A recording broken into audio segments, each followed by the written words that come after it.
Good evening from the Forbidden Dispensary. Tonight, we don't drift through postcard London.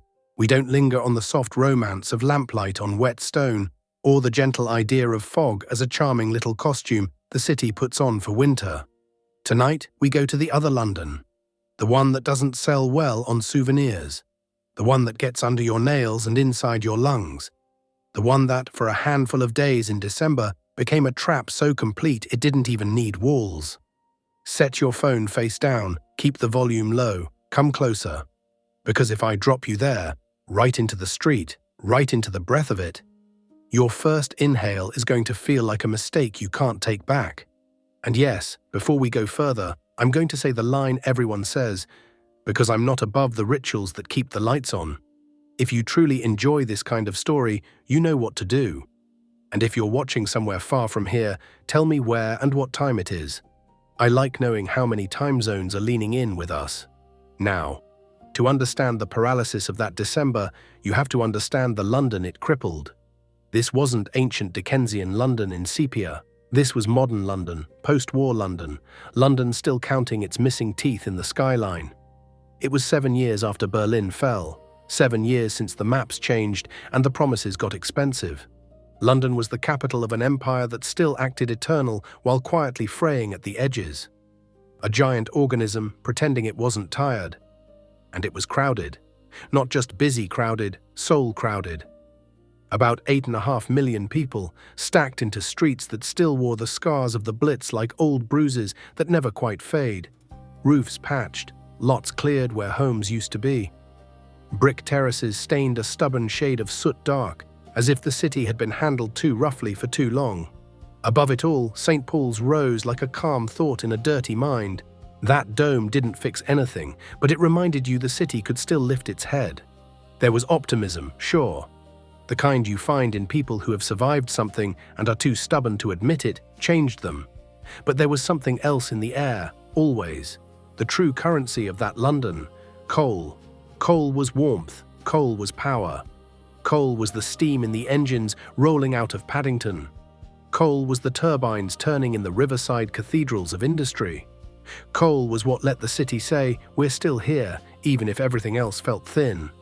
And because the economy was limping under war debt, because the country needed hard currency like a starving man needs bread, the good stuff was shipped out. The finest goods went across the Atlantic to earn American dollars. Even high-grade coal had a passport before it had a chance to warm a living room. What stayed behind for the people who'd endured rationing and blackouts wasn't the best. It was the leftovers, the dregs. For home heating, that meant the cheap, soft, sulfur-heavy coal with the cheerful lie of a name, nutty slack, as if calling it playful could make it burn cleaner. It did not burn cleaner. It burned dirty. It burned like a grudge. It burned with a smoke thick with things you didn't want to name while you were eating dinner. And every morning, from Fulham to Hackney, the city performed the same ritual. Millions of chimneys exhaled, not metaphorically, literally. A collective breath, grey-brown and steady, rising from chimney pots like a field of smoking mouths. It carried sulfur dioxide, it carried hydrochloric acid, it carried tar and soot and particles so small they could slip past your body's defenses like thieves with good timing. It was the smell of home, people told themselves, the smell of survival. Warmth against damp cold, progress in a strange way, and with the smoke came the fog. London had a long relationship with fog, the way some people have a long relationship with a bad habit, intimate, familiar, half resented, half defended. Fog had become part of the city's personality, a literary prop, a painter's obsession, a civic trademark. For centuries, damp air coming up from the river and in from the sea would mingle with smoke from the countless fires, and the city would vanish into a thick, clinging blanket people called a pea souper. Even the nickname sounded affectionate in a grim way, like you were trying to laugh at something that could still hurt you. This was the fog of stories. Dickens used it like a character that could creep into your conscience. Conan Doyle used it like a curtain villains could hide behind. Monet painted it for the strange light it made, bridges dissolving into purple and orange haze, the world turning into an impression before it became a fact again. For the average Londoner, though, it wasn't poetry. It was calendar weather. predictable as November rain, annoying, dirty, a throat tickle you joked about, a nuisance you endured. They developed methods, a scarf tied over the mouth and nose, not because it truly filtered anything, but because it felt like doing something. A hand out in front, like a blind man's cane to avoid lampposts. Listening for the tram bell, listening for the newsboy's cautious call, navigating by memory, by the feel of pavement, by the shape of a corner pub that should be there even if you couldn't see it. It was manageable. That's what people believed. Public health officials had raised concerns, sure. Complaints about smoke weren't new. People had been writing about foul air since the days of Elizabeth I. But in a city built on industry, smoke wasn't only tolerated, it was interpreted. It meant the factory was working. It meant the home was warm. It meant the nation was clawing its way back, the smell of progress. So in the cold early days of December in the year 1952, as coal trucks rumbled and chimneys breathed and the familiar winter fog gathered in the east, nobody thought they were watching the opening scene of a disaster. They thought they were watching London be London. They did not know the city was about to be suffocated slowly, silently, methodically, by the air itself. Because what assembled over southern England that first week wasn't a monster by itself. Each piece of it was ordinary. The horror came from the way the pieces locked together like a well-made trap. The architect of it was a heavy, sluggish, high-pressure system. An anticyclone, drifting in and settling over the city like an invisible glass bell jar being lowered until it sealed. The air above sank and compressed and warmed. That mattered, because it created a temperature inversion, one of those phrases that sounds technical until you understand what it means for a body with lungs. Normally, the air near the ground is warmer and rises, carrying moisture and heat and pollution up and away. The city breathes out, and the sky takes it. But the anticyclone flipped that. It put a layer of mild, warm air higher up, and beneath it, close to the ground, it trapped a shallow layer of cold, dense air like refrigerated soup in a bowl. The natural chimney of the atmosphere was capped. And then the next ingredient arrived: stillness. No wind. Not the kind that rattles signs or makes a fuss. Not even the kind you barely notice that quietly keeps a city's air from turning into a sealed room. For days, London's air barely moved. Flags hung limp, weather vanes went quiet. The usual breezes that would have pushed smoke outward simply vanished. So every particle coming out of those millions of chimneys had nowhere to go. Not up, not sideways, nowhere. It stayed, it accumulated, and the timing could not have been worse. The days were clear but bitter cold. People burned more coal. Power stations ran hard. Homes fed their fireplaces as if warmth could be shoveled faster than fear. And into that sealed, stagnant air, London poured its daily output like a city dumping refuse into a closed basement. It wasn't a poetic amount. It was an industrial amount. Each day brought about 1,000 tons of smoke particles, about 2,000 tons of carbon dioxide, about 140 tons of hydrochloric acid, about 14 tons of compounds that do not belong in anyone's breath, and, most lethal of all, about 370 tons of sulfur dioxide. If you're listening closely, that's the sound of a trap being loaded. Because the fog wasn't just fog anymore. Fog is water droplets suspended in air. But in London, those droplets formed around soot and dust, like tiny planets around dirty cores. And sulfur dioxide dissolved into those droplets. Chemistry did what chemistry always does, quietly, without drama, turning a city's familiar fog into a drifting aerosol of weak sulfuric acid. Not enough to burn skin like a movie stunt. Enough to burn lungs. Enough to sting eyes, enough to inflame airways, enough to corrode stone over time and corrode people much faster. And London's geography helped. The city sits in a river valley, a basin. Cold, heavy polluted air settled into it like water in a saucer. The surrounding higher ground acted like the rim. London had built itself a poison chamber without realizing it, and for days it would sit inside it. The thing about traps like that is they don't announce themselves. They don't clang shut. They simply become true. People only knew it was getting colder, so they stoked their fires higher and fed the monster gathering just above their heads. On the morning of Friday, December 5th, Londoners woke to what they thought was familiar. Thick winter fog, damp, grey-white. Annoying, yes, but nothing worth panic. Office workers tightened ties, wrapped scarves, stepped out into the gloom. The weather reports were casual, unconcerned. Fog patches, calm, likely to lift by midday. A prediction that would become one of the cruelest sentences of that week. Because the fog did not thin. It thickened, it condensed, and then it changed. Its color shifted from clean white to a sickly yellow tan, then to dirty brown, and in the worst places, to a greasy black that felt less like weather and more like substance. As if the sky itself was curdling. The smell was the first assault, not the homey coal scent people pretended was comforting. This was sharp, acrid, chemical. It grabbed the back of the throat and forced a cough out of you like the air was demanding payment for entry. People said they could taste it, metallic, sulphurous, like licking a struck match. Eyes stung, nostrils burned, water didn't help, and the fog had texture. It wasn't just wet, it was greasy. It left a sticky film on everything.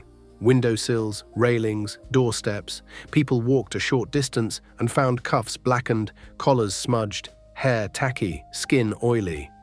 A fine soot settled indoors and out, like a reminder stamped on every surface. This is what you're breathing. Then came the darkness. By midday, in the center of one of the world's most advanced cities, daylight was nearly extinguished. The sun, a weak reddish disk at morning, vanished. Streetlights clicked on and glowed as dim fuzzy dots, their beams dying a few feet out as if the air swallowed light. Visibility collapsed in stages like a bad dream. First you could see across the street, then half, then not your own feet. The world shrank to an arm's-length bubble. Everything beyond that ceased to exist. London became a place you could only confirm through touch and sound. And once a city can't see, it begins to die in small ways before it dies in big ones. The bus network took the first hit. Drivers pulled over because they couldn't see the curb, let alone the vehicle ahead. Some conductors were sent out with flares or paraffin torches, told to walk in front of the buses, like old-world guides leading a massive red animal through a blackened maze. It looked medieval. It was desperate. It could not scale. By Friday night, much of the bus service collapsed. Railways struggled, signalmen stared into blankness, delays multiplied, cancellations spread, commuters stranded, waiting in stations that felt like caves. Even the underground wasn't safe. Smog sank. It flowed downstairs, down escalator shafts, into stations and tunnels, filling platforms with a choking haze. Edges vanished. On lines above ground, drivers leaned outside windows trying to catch a glimpse of signals just feet away. Culture fell apart too, because even art needs air and light. At Sadler's Wells, an opera performance had to be abandoned because the smog seeped into the auditorium so thickly the audience couldn't see the stage and performers couldn't see each other. Cinemas shut because projector beams couldn't reach screens. Sporting events were called off. And at Earl's Court, at the Smithfield Livestock Show, prize cattle began to cough, then gasp, then die, their lungs too strong to protect them from what they were pulling in with every breath. Londoners got lost yards from home, landmarks disappeared, familiar pubs vanished into nothing. Sound changed too, the city's roar muffled into isolated noises, a shuffle of unseen feet, a cough without a body, a bicycle bell ringing like a warning in a void. By nightfall, darkness didn't arrive, it simply deepened. And the smog was still thickening. That's where we'll pause. By Friday night, London wasn't simply inconvenienced, it was being rewired into something older than itself. A modern city dragged backward by a primitive fact. You cannot run a machine you cannot see. The paralysis didn't slam down all at once. It crept, it tightened, it made the familiar feel ridiculous. On the streets, the red double-decker buses, those reliable moving rooms of routine, became the first obvious casualties. In the worst pockets, visibility wasn't poor. It was nearly nothing. Less than the length of a good stride. A driver leaned forward, eyes strained, and the world ended at the front grille. And so London performed an absurd little play across its avenues. Conductors, men trained to clip tickets and ring bells, climbed down into the murk. They became reluctant trailblazers. One held a flare or a paraffin torch high, another swung a lamp like a pendulum, and the bus crawled behind them, inch by inch, following a trembling point of light. It looked like a torchbearer leading a massive mechanical animal through a medieval alley. Except this alley was Piccadilly. This beast was 10 tons of painted steel, and the audience was a whole city holding its breath. The gesture was heroic in a small way. It was also doomed. A route that should have taken minutes stretched into hours. Timetables turned into fiction. Crews made a decision that felt like surrender but was really survival. They stopped. Buses were abandoned where they stood. Great red ghosts left at the curb, invisible to anyone more than a few feet away. London Transport, the city's organizing brain, had to admit defeat. One service after another was curtailed, then cancelled. Hundreds of thousands of people were stranded in place, as if the city had been turned into wet concrete mid-pour. So people did what people do when systems fail. They walked. They shuffled forward with hands out, touching railings, tracing brick walls, feeling for edges. They navigated by memory, by the slope of a street, by the shape of a corner they couldn't see. The great urban machine became a touch-based creature. Below ground, the underground promised refuge, and for a moment it almost delivered. The tunnels were clearer than the streets, but clearer is not the same as safe. The platforms became packed. Victoria, Piccadilly Circus, Leicester Square. Dense crowds pressed into each other, waiting for trains that arrived with agonizing infrequency. People breathed damp wool, breath, worry. The air inside those stations didn't taste like open street poison, but it tasted like too many lungs in too small a space. And the underground had its own vulnerability. Parts of it ran above ground. Those stretches were as blind as any road. Fogmen were sent along the tracks. Detonators were placed to provide sound cues for drivers who could no longer trust signals they couldn't see. The network began to lose its clockwork rhythm. Delays multiplied. The idea of a schedule broke apart. Trains that did run were packed beyond comfort, beyond dignity. In those carriages, people stood shoulder to shoulder, their coats and umbrellas forming a moving wall of fabric and fatigue. Above ground, mainline rail didn't fare better. At Paddington, that grand iron and glass roof, built as a monument to speed, sheltered stillness. Departure boards became a litany of cancellation. Trains for the west, for the north, for everywhere simply did not go. Passengers slept on benches wrapped in coats. Announcements came over crackling speakers like apologies with no power behind them. And the newest kind of travel, the kind that had conquered the sky, was the most helpless. At London Airport, later called Heathrow, aircraft did not take off. They did not land. Runways vanished into the same blankness that swallowed curbs and street signs. Pilots circled overhead, unable to find a city that had effectively erased itself. They diverted elsewhere, to Manchester, to the continent. Anywhere but this shrouded capital. London was cut off by road, by rail, by air. But the eeriest silence came from the river. The Thames, London's old highway, its original reason for existing, stopped moving in the way that mattered. Shipping halted. Ocean-going vessels lay at anchor, crews staring into a grey wall that gave no hint of distance or direction. Tugboats tied up. Barges went quiet. For centuries the river had been the city's pulse. Now it was a dead channel. Flat, oily, reflecting not sky, but jaundiced murk. The port, one of the busiest on Earth, was shut down by air. Not by war, not by strike, by visibility collapsing to almost nothing. And while all of that happened, the smog did something that feels unfair when you first hear it. It came inside. The human mind wants a boundary. Outside is dangerous. Inside is safe. Door closed, window shut. You can pretend the world ends at your walls. The smog refused. It wasn't a neat curtain. It was made of tiny sticky particles and acid-laced droplets.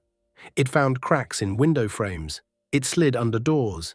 It drifted down chimneys. It seeped through floorboards in older houses and through ventilation in newer offices. Within hours, the line between outdoors and indoors blurred until it was meaningless. A thin, greasy film settled everywhere. People wiped furniture in the morning and found it coated again by lunchtime. The air inside homes took on the same metallic taste as outside, the taste of coal and chemicals caught in the back of the throat like a hook you couldn't swallow past. Even small details betrayed it. A gas flame that should burn clean blue burned dull orange, starved of the right air. People woke to pillowcases faintly greyed, as if their own exhalations had been carrying soot out of their bodies and into fabric. Londoners lived and slept in a diluted version of the street poison. There was no true shelter. Public life shrank. Shared experiences evaporated. At theatres, performances failed, not because actors forgot lines, but because the stage became a vague glow in a dirty haze. At cinemas, the projector beam turned visible in the polluted air, an eerie cone of light, yet the screen image was a blur. People came to escape and found themselves watching the air itself. Pubs turned into strange little islands. Patrons huddled close to the bar because that was where the light held on. A man might not be able to see who stood at the other end of the same room. Conversations became intimate by force, voices muffled, faces half seen. And in that citywide blindness, the rule of law weakened in the simplest way possible. A police officer is a deterrent because he can be seen, and because he can see. In the Great Smog, he had neither advantage. He could hear footsteps without bodies attached. He could sense movement without direction. So the criminal element adapted faster than the bureaucracy ever could. Purse snatchers vanished into the murk in seconds. Burglars forced windows, knowing shapes were indistinguishable in that greasy half-dark. There were reports of pedestrians guided into blind alleys and robbed, their attackers gone before the victim could even point. London, usually crowded, became psychologically lonely. You were surrounded by people and yet alone, because you could not see them until they were close enough to share breath. Sound distorted too. The city's roar was dampened into isolated noises. A cough could be anywhere. A bell could sound close and be far. Footsteps felt near and belonged to someone you couldn't locate. It was sensory deprivation wrapped in chemical irritation. At first, many treated it with grim humor. Londoners had always joked about their weather. A pea souper, they'd say, and shrug. But by Saturday, the second day, the tone changed. The coughs became deeper, wetter, more urgent. They weren't polite throat-clearing coughs anymore. They were chest coughs, the kind that rattle, the kind that sound like the body trying to evict something it cannot name. For healthy people, it was misery. For the vulnerable, it was the beginning of a countdown. Here is the part most people didn't understand in the moment. This was not just smoke mixed with fog. This was a chemical event. Sulfur dioxide from coal smoke dissolved into fog droplets.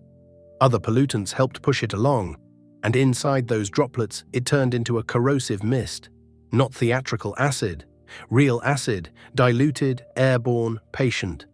Breathing became work, the bronchial tubes inflamed and tightened. The body produced mucus as defense, but the defense became a blockage. The airways narrowed, and the lungs had to fight harder to pull anything through. If your respiratory system was already compromised, if you were elderly, very young, asthmatic, living with chronic bronchitis, living with heart disease, this wasn't an inconvenience. It was a direct assault. And post-war Britain had a lot of compromised lungs, decades of smoke, decades of industrial air, heavy smoking as a cultural norm. Chronic bronchitis so common it carried a bitter nickname, the English disease. For those people, the smog didn't need to be dramatic. It only needed to be constant. By Saturday evening, the first tremors hit the health system. General practitioners making house calls stepped from one crisis to another, moving through blindness with their bags in hand, finding families wheezing in living rooms. Elderly people gasping in chairs by the fire, lips turning bluish from lack of oxygen, fingernails darkening, panic hidden behind embarrassment. What could a doctor prescribe against air? The advice, stay indoors, rest, was bitterly ironic when indoors tasted nearly the same. Then the hospitals felt it. At casualty departments across London, people arrived in waves. Some were led by relatives. Some came in private cars inching along. Ambulances struggled to respond because drivers could not navigate streets that had become blank pages. In desperation, men who knew the city by feel were recruited. Market porters, drivers used to labyrinth routes, using their own vehicles, crawling with someone walking ahead as a guide. Inside the hospitals, order frayed. Wards filled, then corridors. Patients sat on chairs, lay on stretchers, leaned against walls, all fighting for breath. Nurses tripped over equipment they couldn't see. Staff learned to identify patients by the sound of their breathing. The soundtrack was terrible, wheezing, gasping, racking coughs that seemed to scrape the inside of the chest. Oxygen demand surged. Cylinders were needed, but delivering them was a logistical nightmare because the vehicles carrying them were trapped in the same paralysis as everything else. And still, above, the government remained slow, partly because the system for tracking mortality was slow. Paper, signatures, registrars, weeks before anyone could see the spike in numbers. In the moment, all the centre had were anecdotes. And anecdotes are easy to dismiss when you do not want to see what they imply. Meanwhile, people began dying quietly, not in a dramatic public way, not as a spectacle, quietly in bedrooms, quietly in hospital wards, quietly in chairs by the fire. An elderly neighbour found too late. A child with lungs that couldn't outfight the air. A man with a weak chest whose body finally lost the argument. By Sunday, the third day, the city's death machinery, undertakers, mortuaries, coffin makers, began to strain. Coffins became scarce, flowers for funerals disappeared. The city began to run short of the traditional symbols of mourning, and something else happened that made the danger impossible to romanticize. The animals started dying in public. At Earl's Court, the Smithfield Show, prize cattle, the best of the best, became a grim demonstration. Coughing turned to heaving gasps. Cloths soaked in liquor were tied over noses like makeshift masks, a desperate folk remedy. It did not stop what was in the air. The champions began to drop. If the smog could kill a massive healthy animal built for endurance, what was it doing to the old and the young and the already ill? That question hung in the darkness like a bell you couldn't unring. By the third day, the city wasn't merely fogged in. It was occupied. Not by an army you could point at, not by a disease you could blame on bad luck, but by something far more insulting, the byproduct of ordinary life. That's what made it so difficult to name in real time. The enemy looked like London, smelled like London, at least at first. It used the city's familiar habits as camouflage. But this wasn't a classic pea super anymore. The old London particular might steal your view and damp your coat. This thing stole your breath. To understand why, you have to understand what the fog had been turned into. Coal, burned in open grates and big boilers, doesn't just give you heat. It gives you a receipt of chemicals. Soot, yes. Carbon dioxide, yes. But the hidden payload, especially in cheap sulfur-rich coal, was sulfur.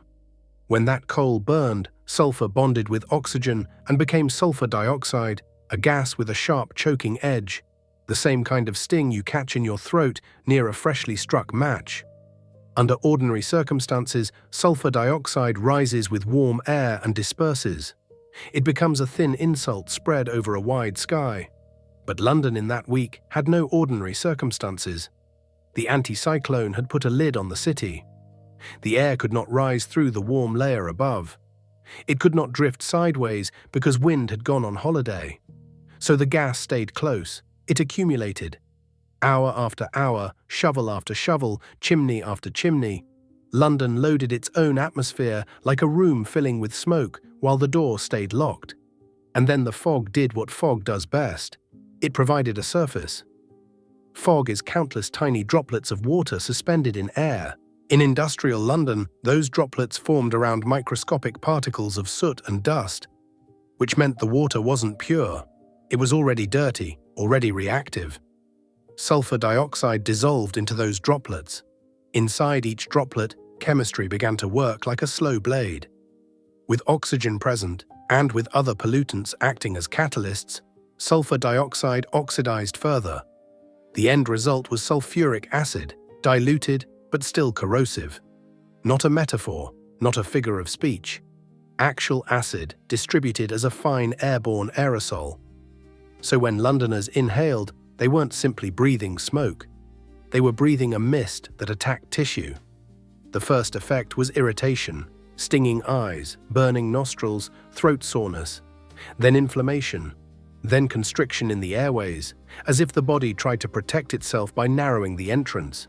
The body produced mucus to trap particles and soften the chemical assault. But in many people, that defense became a plug. Airways narrowed and filled.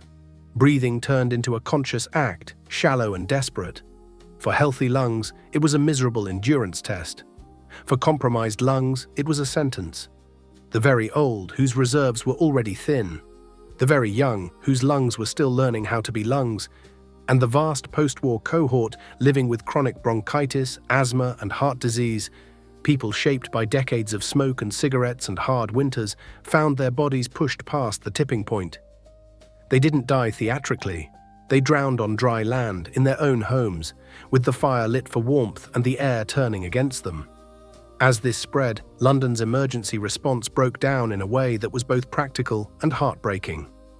Ambulances could not move. A call that once meant swift help became a plea thrown into darkness. Drivers crawled with windows down despite the cold, trying to see the curb by leaning out. Often an attendant walked ahead with a torch, sometimes not an electric flashlight, but a rag soaked in paraffin wrapped around a stick, because that was what could be seen.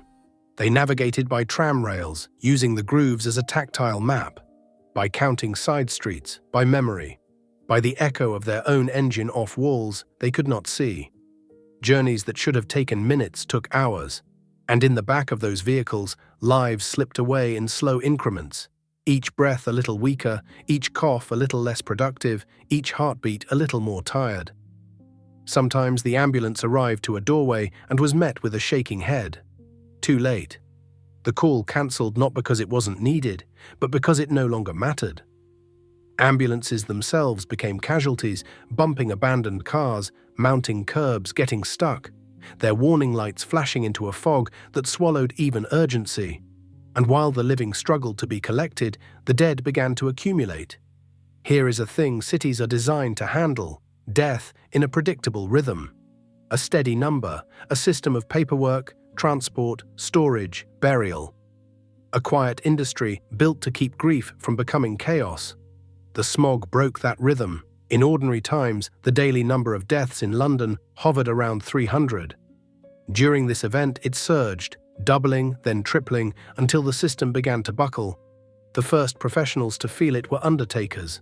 Small family businesses on side streets and high roads, discreet dark shop fronts, men who built their reputations on calm and dignity. Their phones began to ring and did not stop. Calls came from families, from hospitals, from exhausted officials trying to find somewhere, anywhere, for bodies to go. Hospitals overflowed. Morgues designed for a handful of bodies were suddenly holding far more. Bodies were placed in corridors, in chapels, in any cool space that could be spared, covered with sheets in the manner of a society trying to keep its manners while it panicked. But undertakers couldn't navigate the streets either. A collection from a hospital a mile away became an expedition. And even when an undertaker managed to retrieve a body, storage was limited. Mortuaries filled. Competitors called each other not as rivals, but as men on the same sinking ship. The answer repeated: no room, full, no space. Then the next shortage hit, blunt and undeniable: coffins. Workshops that produced a few coffins a week suddenly received orders for dozens. Carpenters worked under dim light, hands raw, running out of timber, running out of handles, running out of linings. Supply chains seized because delivery vehicles couldn't move through the blindness. Families were told there would be delays, days, then longer. The rituals of mourning were suspended. Bodies waited, grief waited, the city waited, and in a final grim detail, even flowers became scarce. Covent Garden struggled, stock wilted in toxic air, florists sold out, shops went bare. London began to run out of the traditional symbols that make death look civilized.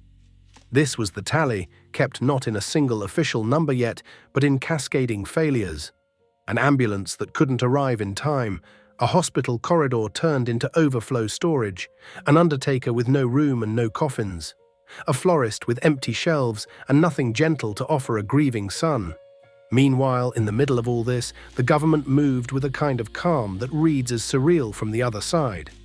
Part of it was genuine blindness. Mortality tracking was slow and paper-based. Doctors wrote bronchitis, pneumonia, heart failure. Certificates went to local registrars. It would take weeks for the central machinery to recognize the spike as a spike, but part of it was reluctance, because to admit what was happening was to admit a problem with no cheap solution. Coal was the country's lifeblood. Cheap coal heated homes and powered industry. To regulate it meant expense, confrontation, and political pain. It meant telling people what they could burn in their own fireplaces. It meant forcing factories to spend money on cleaner processes. It was easier, so much easier, to call it weather. In Parliament, when the matter came up, the early tone was understatement, the kind that sounds responsible until you hear it beside the hospital coughing. Yes, the fog was inconvenient. Yes, there had been an increase in deaths. No, there was no cause for alarm. Outside those walls, Londoners were making their own conclusions with each funeral and each neighbour's absence. And then, above all of it, Earl's Court continued to offer its brutal demonstration. Prize cattle, valuable, strong, the pride of breeders, became sick in a way that could not be laughed off. Handlers tried folk solutions, tying liquor-soaked cloth over muzzles like makeshift gas masks. The acid mist didn't care. Animals began to collapse and die where they stood, their lungs blackened and inflamed, as if the air had burned them from the inside. The death of people in bedrooms can be dismissed for a while as winter misfortune. The death of a massive, healthy animal in a public hall is harder to wave away. It is proof with weight. By the time London reached the fourth day, the city was not only blind. It was running out of the physical ability to process what was happening, and still the fog held. By Monday, that strange, exhausted fatalism had settled over London, the mood you get when a disaster doesn't explode. It simply persists. People had stopped expecting the fog to lift soon because soon had already come and gone. The sun felt like a rumor. Clean air felt like something that belonged to another city. The world had narrowed to inches. A hand on a railing, a cough in the dark. A lamp glowing like a dirty pearl in a thick yellow-brown void. And the city's systems weren't just strained anymore. They were changing shape under pressure. Hospitals kept absorbing the overflow because they were built to absorb overflow. That's what they do. But there's a difference between a busy winter weekend and a slow chemical siege. Casualty departments became intake machines. Wards filled, corridors filled. Any space where a body could sit upright became a breathing station. People arrived with the same look, eyes watering, lips darkening, faces drawn tight around the effort of pulling air through inflamed passages. Doctors and nurses did what medicine can do when it cannot remove the cause. They treated symptoms, managed panic, rationed oxygen, triaged the worst. They listened to chests that sounded like wet paper being crumpled. They watched patients cough mucus that had turned black with soot. They watched wheezing become silence. And outside, the logistics of moving patients remained broken. Ambulances still crawled, guided by torchlight and memory, and in many areas they simply could not operate. People who would normally have been collected by professionals were moved by family, by neighbors, by whoever owned a vehicle and had the nerve to drive blind. You can learn a lot about a city by watching what it improvises under stress. London recruited the people who knew the streets by instinct. Market porters, men who drove goods in and out daily, men who could sense an intersection by the way sound changed. Their vans became unofficial ambulances. Their familiarity became a substitute for visibility. But even with improvisation, the bottleneck remained. The air itself was the problem, and there was no way to transport your way out of poisoned atmosphere when the poison fills the whole basin. By now, the undertakers were beyond busy. They were overwhelmed in a way that begins to erode the dignity their work depends on. Phones rang constantly, hospitals called, asking when bodies could be collected because storage space was gone. Families called because they needed the next step, the closure that grief requires, and the answer was delay. Hearses couldn't move through traffic because there wasn't much traffic left to navigate. There was just blindness. Even an empty road becomes impassable when you cannot see its edges. And coffins were not appearing fast enough. Workshops ran out of materials. Deliveries failed. Finished coffins piled up in places that could not send them where they were needed. It was a supply chain problem wrapped inside a public health catastrophe. One shortage created another, like dominoes in slow motion. And because the city's usual rituals couldn't keep pace, the emotional temperature shifted. People who had lived through bombing raids and rationing found themselves unsettled by something quieter. A death that arrived without sound, without drama, without enemy aircraft to curse. This was not heroism and rubble. This was breath failing in a sitting room. At the same time, London's public life remained stripped down to essentials. Shops opened only when they could. Workplaces functioned if employees could reach them. Many simply could not. Parents worried about children walking to school in a city where you couldn't see your own feet. Older people stayed in place because movement itself became risk. Overexertion, disorientation, the simple act of trying to find your way in air that punished effort. And that detail matters. Effort became dangerous. The official advice, avoid exertion, was one of those lines that sound reasonable until you remember breathing was exertion now. On Monday, the situation reached Parliament again. Inside Westminster, the response still carried that detached administrative tone that governments default to when they are unsure how to admit fear. There were acknowledgements. Yes, the fog was severe. Yes, transport was disrupted. Yes, deaths were elevated. But the language stayed careful, minimal, as if naming it too strongly would create panic, as if panic were the worst possible outcome. Meanwhile, panic wasn't the primary emotion outside. It was resignation. People moved slowly, spoke quietly, coughed constantly, and tried to get through the next hour. And yet, even without panic, the city was keeping its own informal count. Not a neat number, a sense. A neighbor who didn't open the curtains. A colleague who didn't show up. A child who had been fine before Friday and now wasn't coming home. Grief traveled through London in whispers because shouting felt pointless in a fog that swallowed everything. This is where the event becomes especially cruel. It didn't just kill. It also erased the scale of its killing by preventing people from seeing one another. A bombing raid leaves rubble, bodies, fire, smoke that points to impact. This left a stained windowsill and a coughing fit. So the catastrophe stayed partly invisible while it unfolded. And then, after 4 long days and 5 nights, something shifted. Not dramatically at first, not with trumpets. A subtle change in the feel of the air. On Tuesday morning, the 9th of December, London didn't wake up to sunlight exactly. It woke up to the absence of total darkness. High above the smog layer, the high-pressure system that had held the city hostage began to weaken. A northwesterly wind, borne out over the Atlantic, clean and indifferent, started pushing in. The first people to notice were often those on higher ground. Places like Hampstead, Highgate, areas that could see a little farther above the basin. They woke to a strange pale light, like someone had cracked open a door. They looked out and saw rooftops again, chimneys, the line of a street. The fog didn't so much lift as peel back from the top down, scraped away like a filthy layer being rolled back. Down in the basin it came slower, but it came. People walking, those who still tried to keep routines, felt a breeze touch their face. A real current.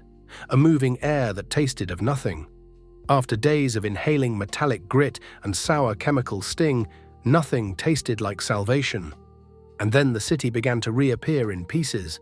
A building would loom out of the murk, suddenly solid, its stone face shockingly present. A marooned bus at the roadside, abandoned for days, looked impossibly bright in the returning light, as if London had forgotten what color was. Great rents opened in the fog like tears in fabric. Visibility expanded from inches to yards. People stopped in the street and looked up, blinking like they'd been underground. For the first time in days, London saw sky. Not a brilliant blue sky. A pale winter sky, washed out grey and silver. But it was there. The idea of above returned. The sun appeared as a weak disk, more like buttermilk behind thin cloud than a real sun. Yet it electrified the street. People tilted their faces upward as if warmth could be taken in through the eyes alone. The poisoned air mass began to move east, pushed down the Thames toward the estuary, out over marshland, and finally away to the North Sea, where it could dissipate without the city's lungs paying for it. By Tuesday afternoon, the siege was over, and London, with the same unthinking impulse that had helped create the disaster, began to move again. Buses restarted, trains resumed, shops reopened, factories fired up. The city returned to motion with a manic relief, the kind that feels like celebration until you notice what celebration is trying to hide, because once you can see again, you start to notice what's left behind. And what was left behind was grime, a greasy black film on stone, on windows, on statues. London's architecture looked as if it had been dipped in ink. St. Paul's, Parliament, bridges, monuments, all streaked weeping soot. Inside homes, black dust lay across furniture and plates and books. Housewives cleaned and found the smell lingering in curtains and carpets for weeks, a sour metallic memory you couldn't scrub out with soap. But physical cleanup was the easy part. As transport returned and newspapers printed and people started visiting each other again, the stories began to connect. The private tragedies became a pattern. Everyone, it seemed, knew someone. An elderly aunt who had caught something and then slipped away. A child with asthma who had been taken to hospital and never returned. A man with chronic bronchitis who survived the weekend and died afterward anyway. Lungs never recovering from the assault. The undertakers provided the starkest evidence, funerals booked solid. Cemeteries crowded. Black hearses moving slowly through newly visible streets like punctuation marks in a sentence London didn't want to read. The city had taken its first clean breath, but the air was now full of ghosts. The city breathes again, and for a brief moment people mistake breath for safety. They step outside and taste nothing and call it fresh. They see the weak winter sun and think the ordeal is over. But disasters like this don't end when visibility returns. They end when the accounting catches up. And accounting in a paper-driven world is slow. In the days after the smog, London began telling itself stories to make the experience fit into familiar shapes. It was a bad fog. It was a freak. It was weather. It was unfortunate. And yes, it was all of those things. But not in the comforting way people meant. Because underneath the language, something else was happening. The city was trying to decide whether it had survived an accident or committed a kind of quiet violence against itself. The government needed a number. Not because a number can heal anything, but because a number draws a border around fear. It makes a catastrophe look finite. It turns something vast into something speakable. So statisticians went to work with the tools the state trusted. Death certificates, registrations, averages. They looked at the deaths recorded during the days of the smog, Friday through Tuesday. They compared them to what a normal early December stretch usually produced. They subtracted the expected from the actual and called the remainder the cost of the event. And the first official figure emerged, about 4,000 deaths, 4,000. Enough to shock the public, enough to fill headlines, enough to make Parliament clear its throat and look solemn. But also, from the perspective of political survival, a manageable figure, a terrible week, a bounded tragedy. Something you could mourn and then place on a shelf labelled "Never Again" without immediately rewriting the entire country's relationship with coal. It became the official story. 4,000 people, the government implied, had been taken by an unusually severe fog. Committees would be discussed. Reports would be commissioned. Everyone would nod gravely. And the state, like a tired man folding away a newspaper he doesn't want to read, tried to move on. But the case did not close because the smog had not finished with its victims. The early count was not exactly false. It was simply incomplete in the way a first glance at a battlefield is incomplete. It counted the ones who fell immediately and ignored the ones who stumbled away and died later of wounds that never truly healed. London's death rate did not return to normal after the 9th. It stayed high, unnaturally high.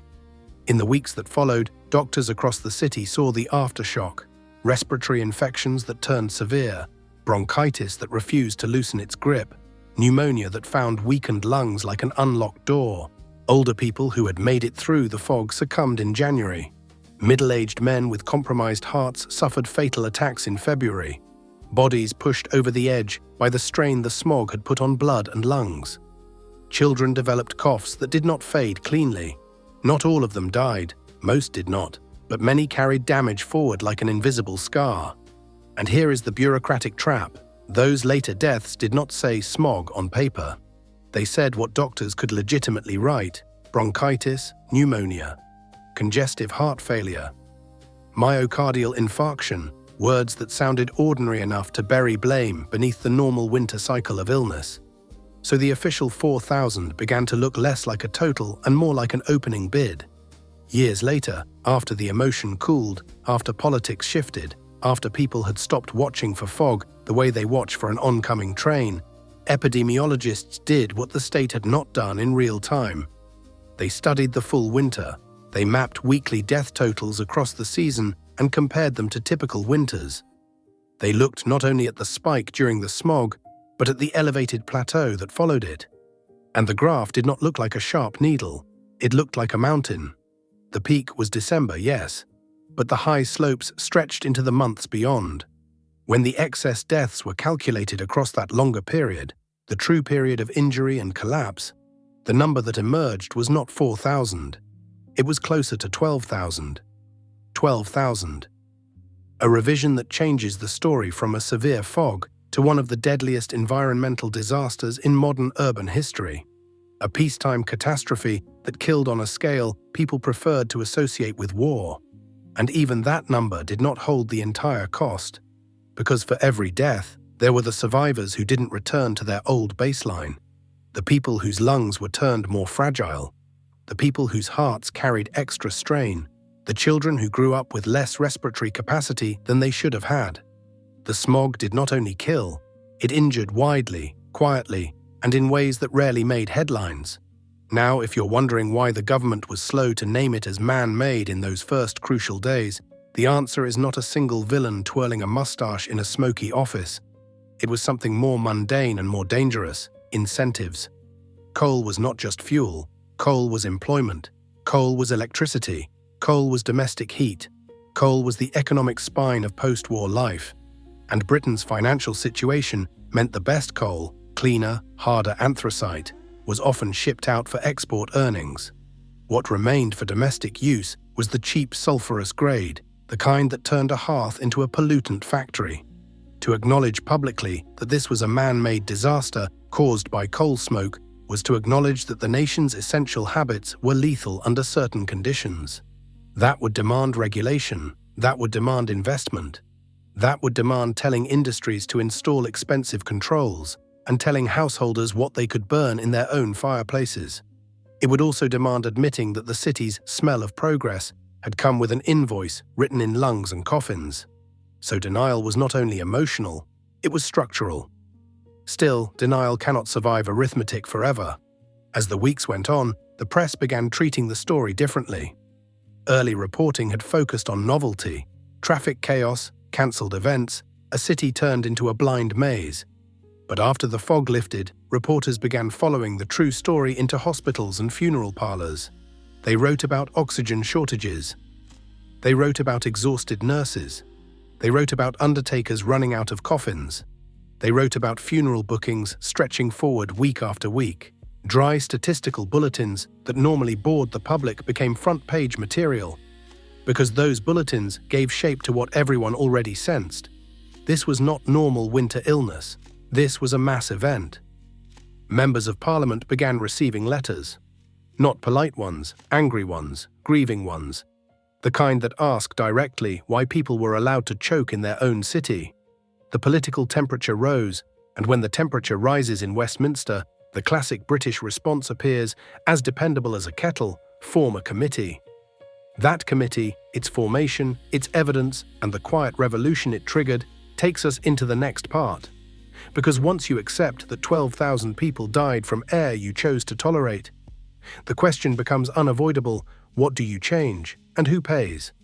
After the fog, after the first relief, after the grime on windows and the lingering metallic smell in curtains, the country's leaders wanted something they could hold up like proof that they were in control. They wanted procedure. They wanted paperwork. They wanted a way to turn a citywide wound into a file that could be stamped and shelved. So the early posture in the corridors of power was not urgency. It was composure. A kind of practiced calm that can look like competence until you set it beside the sound of hospital wards full of wheezing. At the top sat Winston Churchill, back in office, older now, weighed down by global pressures, Cold War tensions, economic fragility, imperial unwinding. In that frame of mind, A London fog, however lethal, risked being treated as local weather instead of national emergency. And beneath him, the relevant ministers had portfolios full of competing priorities: housing, local government, industry, fuel, budgets. The machinery of post-war Britain was already stretched thin. So for a time, the easiest narrative held. This was weather, a freak alignment. Unpleasant, tragic, but not something you could legislate your way out of. To admit otherwise would mean admitting culpability, and culpability has costs. But outside Whitehall, the fog's victims were not abstract. They were funerals. They were vacant chairs at the table. They were hospital corridors that had served as improvised wards. And as the first official figure, about 4,000, entered the public bloodstream, it didn't soothe anyone. It sharpened anger because it sounded like the state was trying to place a lid on grief the same way the anti-cyclone had placed a lid on the city. The press kept digging, clinicians talked, undertakers talked. Ordinary Londoners compared stories and found the same pattern repeating across boroughs. A bad week did not produce this many funerals. A normal winter did not empty this many beds into corridors. The political pressure became impossible to ignore, and that's when the British state reached for its most reliable instrument, the Inquiry Committee. In July of the year 1953, the government announced the creation of a body to examine air pollution, its causes, its effects, and what, if anything, could be done to prevent a repeat. A committee can be an alibi. It can also be the beginning of change. The difference lies in who chairs it and what mandate they receive. This one was chaired by Sir Hugh Beaver. Beaver was not a poet and not a politician by instinct. He was an engineer and an industrialist, a man used to systems that either worked or failed, and used to being held accountable when they failed. He was also connected to industry in a way that made him harder to dismiss as an ideological crusader. This mattered. If even a man from the world of production and profit was going to say the air had become unacceptable, then the conversation had shifted. The Beaver Committee went to work the way engineers work, methodically, unsentimentally, building a structure out of evidence. They took testimony from meteorologists who explained inversions and stagnant air. They listened to doctors describing what they saw: inflamed airways, blackened mucus, respiratory failure that came in waves. They heard from engineers about furnaces and grates, from economists about costs, from officials about the practical constraints of changing fuel supply. They visited power stations and boiler rooms. They looked at domestic fireplaces, the ordinary open grates that defined home in Britain, and asked the offensive question, what if the most cherished symbol of domestic comfort was also a mass emitter of poison? Because one of the committee's most important conclusions wasn't glamorous. It didn't blame only the big villains, power stations, factories, smokestacks, because blaming only industry would have been politically easier in some ways. You can regulate them more easily than you can regulate us. But the evidence forced an uncomfortable truth. Heavy industry contributed, yes. Power stations contributed, yes, but the aggregated output of millions of small domestic fires mattered immensely. Each open grate burned inefficiently. Each one produced smoke. Each one added to the collective cloud that London had learned to accept. It wasn't only the giant chimneys, it was the million little chimneys. A city's worth of ordinary evenings by the hearth, added together, became a chemical factory on a metropolitan scale. In an interim report, the committee made the key point harder to dodge. The lethal fog was not a purely natural phenomenon. It was pollution trapped by weather. Weather provided the lid. Coal smoke provided the poison. And in the final report, delivered the following year, the committee laid out recommendations that were simple in concept and disruptive in practice. The central idea was smoke control, not we should all be cleaner somehow, but enforceable zones where emitting dark smoke would become illegal. Smokeless zones, smoke control areas, call them what you like, the meaning was the same. You would no longer be permitted to burn the dirtiest fuels in the places where people lived close together. This was a direct challenge to habit and culture. In Britain, the coal fire was not merely technology, it was identity. The glow in the grate was the emotional center of a room, the place people warmed hands, dried socks, stared into when thinking became heavy. Telling households they had to change their fuel was not a small instruction. It was telling a population that what felt like comfort had become risk. So the committee did something politically crucial. It paired restriction with assistance. It argued that if the state wanted cleaner air, the state would have to help people afford the transition. Converting a home from an open coal grate to a smokeless appliance cost money, and post-war households did not have spare money. So grants were proposed, substantial support covering much of the conversion cost, because a national problem required a national investment. The committee also addressed industry. Factories would have to reduce smoke emissions.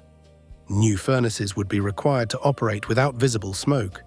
And the tall chimney principle, sending remaining emissions higher so they dispersed, was treated as a practical mitigation, a way to keep pollution from sitting at lung level in dense neighborhoods. None of this was magic. None of it promised perfection. But it was the first serious blueprint for treating air quality as a matter of public health rather than civic ambience. And that is why the report mattered. It made the disaster legible. It connected December's deaths to specific sources, specific fuels, specific practices.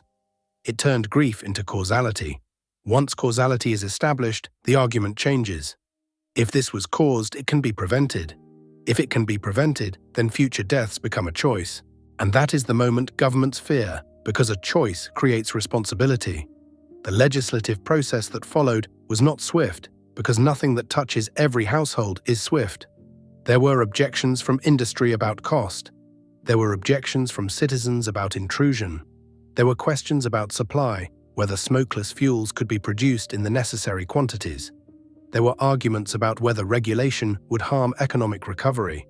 And hovering over every debate was the memory of London's blackened cattle, its stalled buses, its overflowing wards, its funeral backlog. The ghosts were not in the chamber, but they were in the margins of every speech.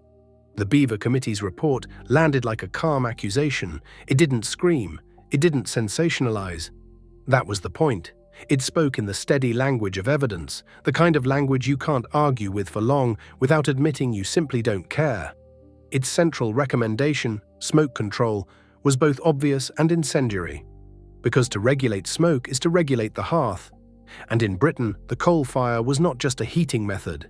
It was domestic culture. It was the little orange heart of a room. It was where hands warmed, where socks dried, where people gathered when the rest of life felt wet and cold and expensive. To say, "You may no longer burn raw smoky coal here," sounded to some like the government had decided it could dictate the soul of a home. So the political hurdles were real. Industry resisted on cost, because cost is how industry resists everything. Retrofitting furnaces, changing processes, installing controls, none of it was cheap, and Britain was still clawing for economic footing. Citizens resisted on principle and practicality. Some didn't like being told what to do. Others asked a simpler question. If cleaner fuel is required, can we actually get it? And can we afford it? The supply question mattered. You cannot pass a law that depends on a fuel that doesn't exist in sufficient quantity.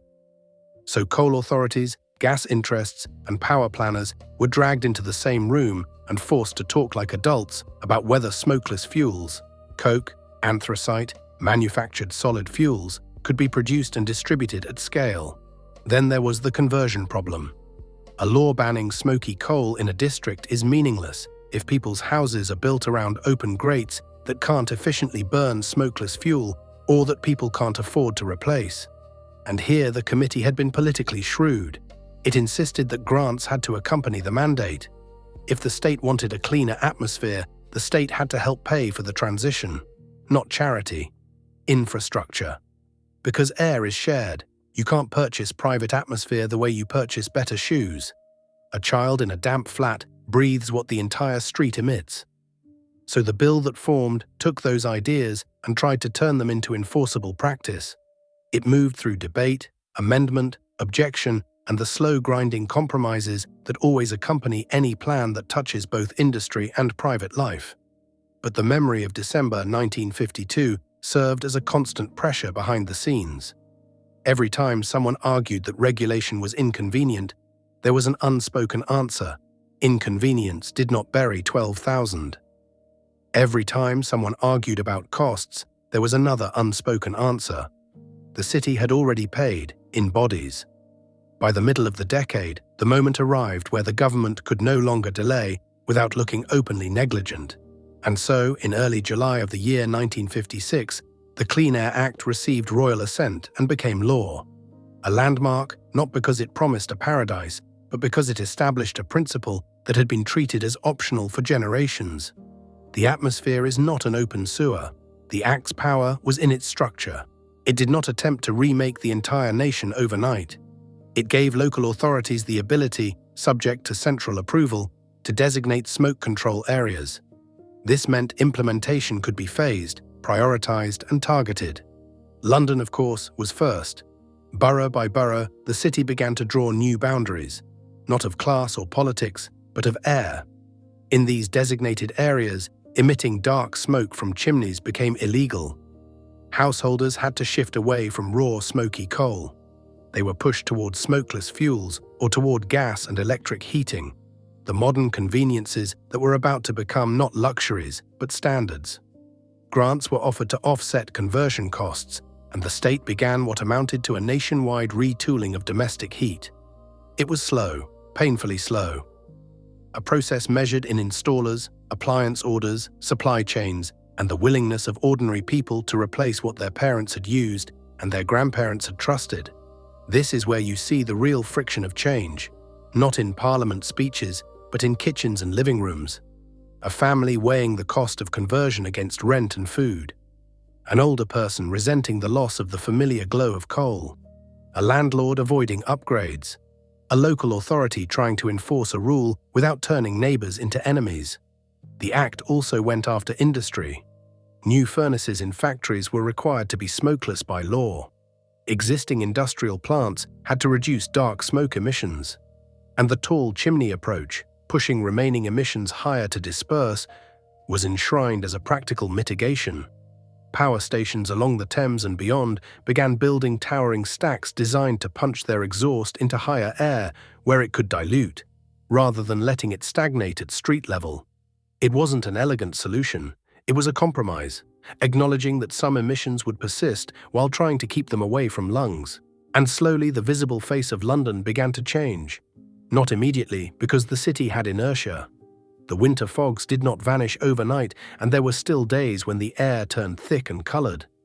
But the dense, opaque smogs, the truly murderous ones, became less frequent, less severe. The famous pea souper, once a signature of London's identity, began to retreat into memory. The coalman, face blackened by dust, hauling sacks down narrow garden paths, began to fade from daily life, replaced by the gas fitter, the electrician, the quiet modern worker of clean heat. It was not just a shift in fuel, it was a shift in what the country considered acceptable. And that is the heart of the Act's legacy. It marked the moment when public health began to outweigh tradition in the calculation of comfort. The coal fire had been romanticized for generations. The Act forced a new understanding: romance is not worth mass suffocation. The Clean Air Act existed on paper the moment it received royal assent. But air doesn't change because a document changes. Air changes when habits change, when infrastructure is rebuilt, when millions of small daily choices are forced onto a different track. So London's transformation came the way most real transformations come. Slowly, unevenly, with resistance, with compliance, with fatigue, with time. And then, almost without anyone noticing the exact day it happened, the city began to look different. For generations, London's grand buildings had worn a coat of blackness so constant people assumed it was their natural colour. St. Paul's, the Houses of Parliament, museums, bridges, statues. They stood there like icons of a smoky empire, permanently darkened, permanently grim. As smoke controls spread and the worst sooty emissions diminished, the city began to clean itself in a literal sense. Stone by stone, facade by facade, soot was scrubbed away. Portland stone reappeared, paler than people remembered, almost shocking. Brickwork warmed from charcoal to brown red. Details that had been blurred by grime, carvings, ledges, ornament, came back into focus. London didn't just get cleaner. It got brighter. The change wasn't only aesthetic, it was biological. Cleaner air meant less soot settling everywhere, less pollution falling into water, less acid in rain. This wasn't the only factor. Waste management and water policy mattered too. But air is part of a system, and when one part stops being relentlessly poisoned, other parts start recovering. The Thames, long treated as an industrial drain, began a slow return from deadness. The idea that a river could heal sounded sentimental to many people who had lived through its worst years. But nature has a stubborn talent for coming back when the pressure eases. Over time, fish returned, then more fish, then the signs of a living river. Birds that follow food, seals that follow fish. The city began to witness something almost unfamiliar. Resilience that didn't come from grit and rationing, but from chemistry and ecology finally being allowed to work in a healthier direction. And the fog, the famous London fog, changed its meaning. Misty mornings still happened because weather will always do what weather does. But the thick, yellow-brown blackouts, the ones that smelled metallic and tasted like a struck match, became rarer. The old pea super shifted from an expected seasonal feature to a historical reference. It moved from lived experience into story. And that shift is more profound than it looks. Because for a long time, pollution had been treated as ambience. A nuisance, yes, but also a sign of prosperity. Smoke meant warmth. Smoke meant work. Smoke meant industry. Smoke meant a nation rebuilding. The Great Smog shattered that cultural bargain. It was the moment modern society got undeniable proof, quantifiable, mass casualty proof, that ordinary economic activity could produce an environmental disaster capable of killing thousands in days. Not in a distant wilderness, in the heart of a global capital. And that realization didn't stay in London. It traveled. It became a reference point in the growing idea, still contested, still politically charged, that the environment is not separate from public health. That air quality is not a luxury issue. That externalities are simply costs paid by bodies instead of balance sheets. The Clean Air Act became a template, not perfect, not universal, but foundational, the demonstration that legislation could reduce urban air pollution when paired with enforcement and practical support for transition.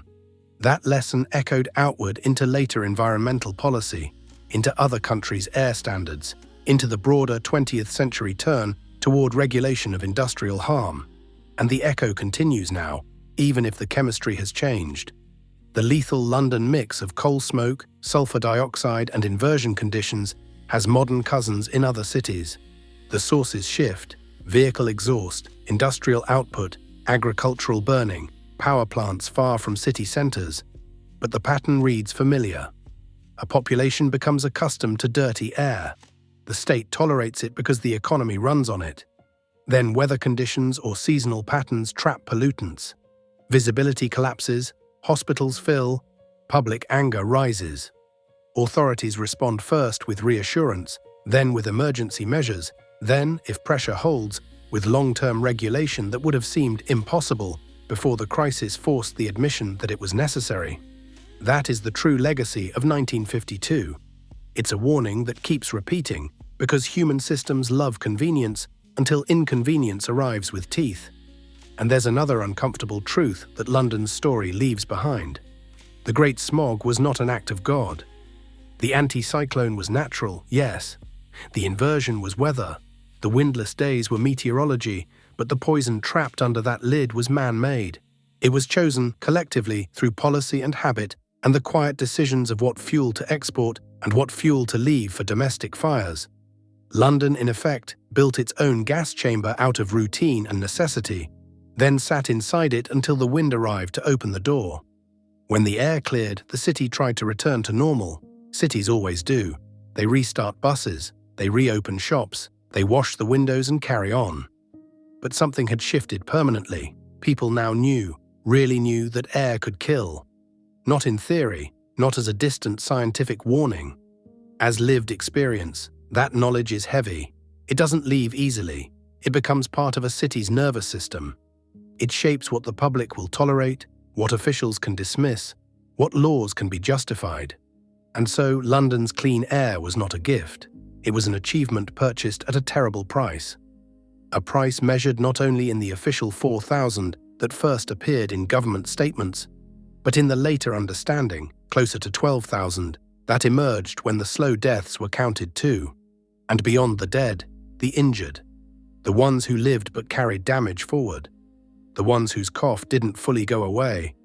The ones who learned in their own bodies what a city can do to itself without meaning to. That is where the Forbidden Dispensary leaves you. Not with a tidy moral, not with a comfortable ending, but with the fact that the most dangerous disasters are sometimes the ones that feel familiar, until they aren't. Because the air can be ordinary for years, right up until the day it turns into a weapon.